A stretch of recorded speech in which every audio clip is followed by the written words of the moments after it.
మీ business ఏదైనా మీ ఊర్లో promotion చేయాలంటే అది సుమన్ టీవీతోనే సాధ్యం. ఇప్పుడే సంప్రదించండి. ఆర్కేఎస్ ఫౌండేషన్ ఆధ్వర్యంలో 8వ వార్డు అక్కలాయగూడెంలో ఉన్నటువంటి ప్రైమరీ స్కూల్లో మరి 85 మెంబర్స్ విద్యార్థులు ఉన్నారు. మరి ఫస్ట్ క్లాస్ నుంచి 5th క్లాస్ వరకు ప్రైమరీ స్కూల్. మరి ఇందులో విద్యార్థులందరూ కూడా ప్రభుత్వం నుండి వచ్చే పుస్తకాలు, అదేవిధంగా బట్టలు మాత్రమే ఇవ్వడం జరుగుతుంది, యూనిఫామ్స్. మరి పిల్లలకి మరి ప్రభుత్వ పాఠశాల అంటేనే పేద పిల్లలు, ముఖ్యంగా మరి ఇక్కడ అక్కలాయగూడెంలో చదువుకున్న పిల్లలు అయితే మొత్తం కూడా ఇక్కడ రోజువారీ కూలీ చేసుకునే వారి కుటుంబం సంబంధించినటువంటి పిల్లలు మరి చదువుతా ఉన్నారు. మరి ఇది దాదాపు మరి 30 సంవత్సరాల నుండి మరి ఇక్కడ ప్రభుత్వ పాఠశాల నడుస్తూ ఉన్నది. ఇదే పాఠశాలలో నేను చదువుకొని ఈరోజు మరి ఈ స్థాయికి గుర్తింపు తీసుకొచ్చుకున్నా. మరి నిజంగా ప్రభుత్వ పాఠశాలలో చదువుకున్న వాళ్ళు మరి గొప్ప వాళ్ళు అవుతారనడానికి నిదర్శనం. మరి ఈరోజు నాకు వారికి అందరికి కూడా నోట్ పుస్తకాలు, మరి మనిషికి ఒక 4 నోట్స్ ఇవ్వడం, అదేవిధంగా వారికి పెన్నులు, పెన్సిళ్ళు మరి ఇవన్నీ కూడా మరి పంపిణీ చేయడం జరిగింది. నిజంగా సంతోషం అనిపిస్తుంది. నేను ఈ స్కూల్లో చదువుకొని నేను మళ్ళీ ఇందులో చదువుకునే పిల్లలకి నోట్ పుస్తకాలు పంపిణీ చేయడం.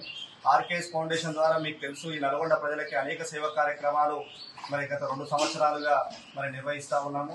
పేదవాళ్ళకి, అదేవిధంగా ఉద్యోగ నోటిఫికేషన్ పడ్డప్పుడైతేంది, అదేవిధంగా దేవాలయాలకి అనేక రకాలుగా మరి నేను ఈ 2 సంవత్సరాల నుండి మరి విస్తృతంగా ఈ నల్గొండ నియోజకవర్గంలో చేస్తున్న సేవా కార్యక్రమం మీ అందరూ కూడా తెలుసు.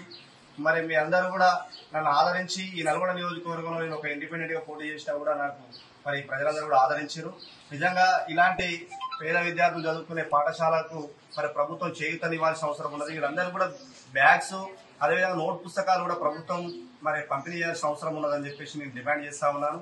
మరి అదేవిధంగా ఎవరైనా ఈ రోజు చేయాల్సుకుంటే మరి విద్యా వైద్యానికి సంబంధించినటువంటి మరి సహాయ సహకారాలు పేదవారికి అందించాలని చెప్పేసి మరి కోరుతూ మరి ఈరోజు మరి ఏదైతే ఈ ప్రభుత్వ పాఠశాల అక్కలాయగూడెంలో ఖచ్చితంగా ఎప్పుడు ఏ సమస్య ఉన్నా కూడా నా సహాయ సహకారాలు ఉంటాయని చెప్పేసి, అదేవిధంగా హై స్కూల్ కూడా అక్కలాయగూడెంలో ఉన్నది 10th క్లాస్ వరకు. అక్కడ కూడా నేను మరి ఒక ఎంపీటీసీగా, కౌన్సిలర్గా మరి ఆ పాఠశాల అభివృద్ధి కోసం నేను కృషి చేయడం జరిగింది. అదేవిధంగా నిజంగా ఇదే కాదు, ఈ నియోజకవర్గంలో నేను కొన్ని సందర్భాలలో మరి 1-2 పాఠశాలలో కూడా నేను పిల్లలకి పుస్తకాలు మరి నోట్స్ అవన్నీ కూడా పంపిణీ చేయడం జరిగింది.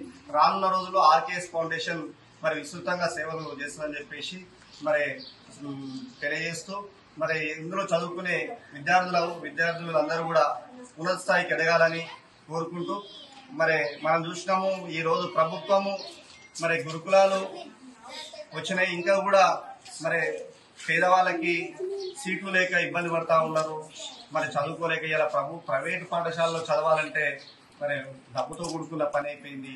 మరి ప్రభుత్వ పాఠశాలలో మౌలిక వసతులు కల్పించాల్సిన అవసరం ఉంది. ఈ స్కూల్లో మరి గత ప్రభుత్వం ఏదైతే మంజూరు చేసింది మరి అది పూర్తిగా పనులు పూర్తిగా అని పరిస్థితి ఉన్నది. మరి డిఓ గారికి నేను చెప్పడం జరిగింది, మరి ఇక్కడ ఇంకా కూడా గతంలో వచ్చేసిన వర్క్ బిల్ రాలేదు అని చెప్పేసి, టాయిలెట్స్ కానీ అన్ని కూడా పెండింగ్ ఉంది. మరి ఇటు విషయాన్ని వెంటనే నేను అధికారుల దృష్టికి తీసుకెళ్లి ఈ స్కూల్ కు సంబంధించిన డెవలప్మెంట్ మొత్తం కూడా కృషి చేస్తానని చెప్పి తెలియజేస్తాను.